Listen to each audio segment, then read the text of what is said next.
अम्बा रौद्रिणी भद्रकाली बगला ज्वालामुखी वैष्णवी ब्रह्माणी त्रिपुरान्तकी सुरनुता देदीप्यमानोज्ज्वला चामुण्डाश्रितरक्षपोषजननी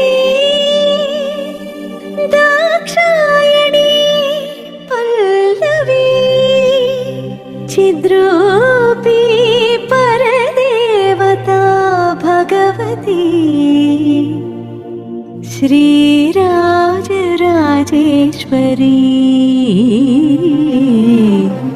श्रीराजराजेश्वरी।